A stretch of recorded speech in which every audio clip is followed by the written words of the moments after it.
Hello everybody, welcome to another edition of the Thai Law Forum. Today we're going to talk about Fast and Furious in the news, the gun running operation that has Eric Holder and his department as well as the Bureau of Alcohol, Tobacco and Firearms in a bit of a scandal-ridden situation.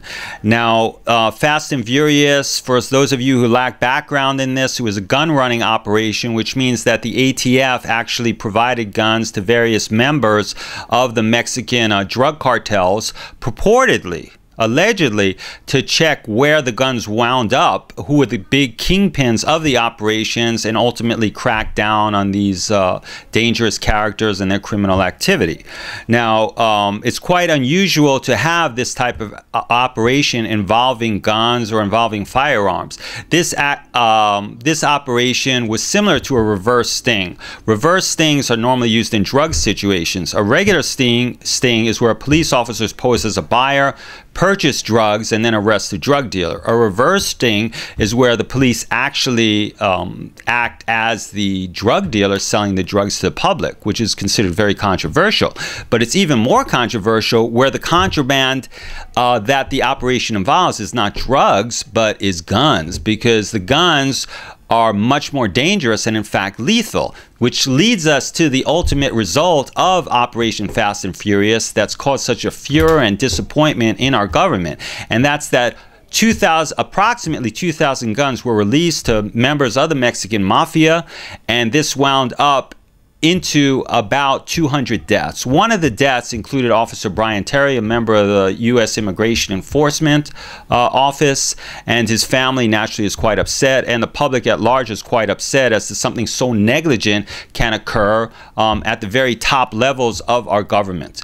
Now, the scandal has actually exploded even further than that, because the President Obama has granted executive privilege to Eric Holder, so Eric Holder can avoid a contempt citation. A contempt citation is a criminal charge, and the contempt citation is due to the fact that Representative Issa is running the Congressional Inquiry Panel to try to obtain documents to determine exactly what happened with Operation Fast and Furious and who had the responsibility for this big failure.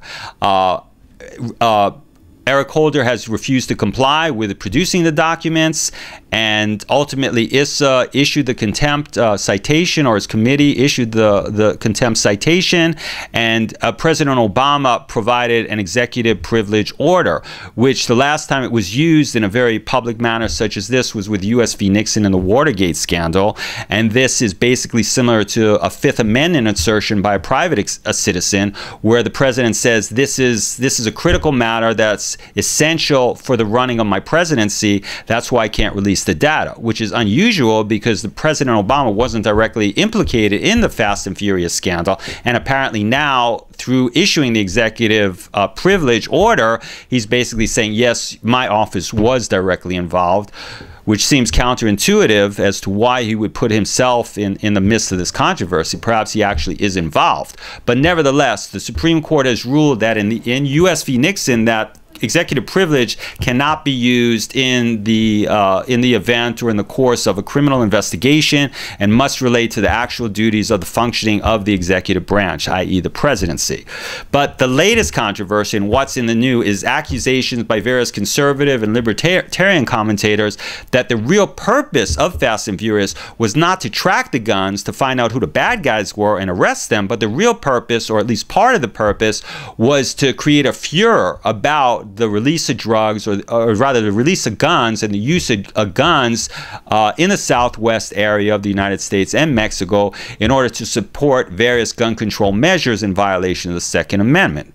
The Second Amendment, the right of the citizen to bear and own arms, is a big controversial issue between the Republicans and the Democrats, and usually the Libertarians also believe in the right to own arms for the citizen to have the full right to the Second Amendment, which leads to the ironic situation is here the purpose of the Second Amendment was to protect the citizens against an unethical, a tyrannical government, and here you have a tyrannical government directly creating a situation through its tyrannical actions to suppress various citizens' Second Amendment rights. So this is the exact purpose of the Second Amendment, to protect us against government agencies and activities such as what we see in Operation Fast and Furious. Now, various liberal commentators have stated that that's absurd. There's absolutely no evidence that the true purpose of the Fast and Furious operation was to crack down on the Second Amendment and to provide more regulations and support for gun control. So we had to do some research ourselves. We went to the internet and we went to the CBS News channel, and we found this document which refers to January 4th, 2011.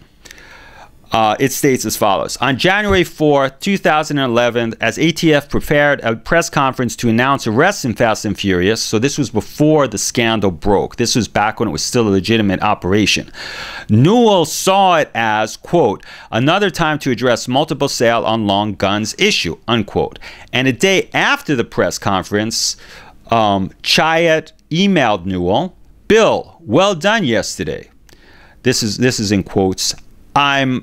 In light of your request for demand letter 3, this case should be a strong supporting factor if we can determine how many multiple sales of long guns occurred during the course of this case. So here there's apparently documentary evidence, a recorded press conference where agents of the FDF stated that they would like to use the operation of Fast and Furious to support demand letter 3, which requested further regulatory compliance and reports of gun sales, which is a form of gun control. So there you go. We would, if Holder would actually produce the evidence and documents that were required by the subpoena that ISA issued to him, we would have more evidence. But we don't have any evidence from Holder, but we do have the evidence from the ATF press conference that the purpose of Fast and Furious was to crack down on the Second Amendment. That's all we have today. Save the Constitution. Thanks for viewing, and we hope to see you again.